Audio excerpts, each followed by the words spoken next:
Happy News med ugens glade og lykkelige begivenheder. Mit navn er Martin Bengtsson. God aften. I Silkeborg laver man graffiti i radioen. John og Åge forsøger endnu en gang at give os ugens smil, og vejret, det kommer senere.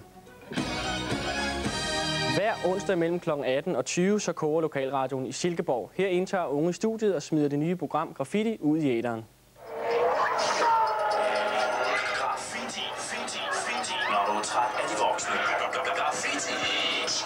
Vi er taget på besøg på Radio Silkeborg, og klokken den er nu 18:30, og lige nu, der kører det nye ungdomsprogram Graffiti lige herinde ved siden af.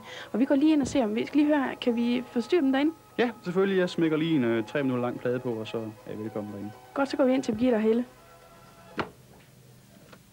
Hej, Helle og Birgitte. Vi har lige fået lov til at forstyrre jer i de næste 2 minutter her. Ja. Kan I fortælle lidt om, hvad graffiti er? Graffiti, det er et ungdomsprogram, lavet af unge til unge, hvor vi behandler en masse emner, som har noget at gøre med unge. Hvor gamle er I, dem der er med? Vi er fra 15 til 17 år. Vi er cirka 10 stykker, der er med. Man skal have en masse at gå på mod og bare have lyst til at lave radio, og simpelthen have lyst til at finde ud af, hvad er der der rører sig i de unge i dag.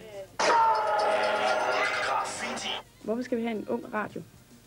Det skal vi, fordi der skal også være plads til de unge. Ikke? Vi gider ikke altid kun at høre på de voksne. Man skal også være plads til, at de unge mennesker kan komme frem med deres meninger og holdninger og hvad de ellers har lyst til. Alt, hvad der er på deres begær, hvad hjertet begær. For eksempel har vi tænkt på noget med selvmord, og vi har noget med flygtninge, men det kan også være sådan nogle ting, som for eksempel unge mennesker er jo tit og ofte forelsket, ikke? Eller forvirret, eller lektierne bare vælter ned over hovedet på en. Ikke? Altså, sådan nogle emner kunne vi også tage op, og ligesom for, hvad rører der sig i hovederne på folk? Har du prøvet at lave radio før? Nej, det har jeg ikke. Aldrig. Hvad synes du om det så? Det er enormt skægt, det er det. Det kræver, at man er villig til at prøve nogle grænser af, og det gør også, at det til tider er svært. Jeg lever næsten herinde, stort set. Jeg er herinde hver weekend, og jeg er herinde om eftermiddagen, jeg er herinde om aftenen, og jeg laver radio hele tiden selv, når jeg sover, og så kører den stadigvæk heroppe på radio. Ikke? Jeg kan slet ikke slippe det, overhovedet ikke. Hvad ryger igennem hovedet på dig, sådan lige inden du går på? Simpelthen alt muligt, og jeg skal til at på nu, så...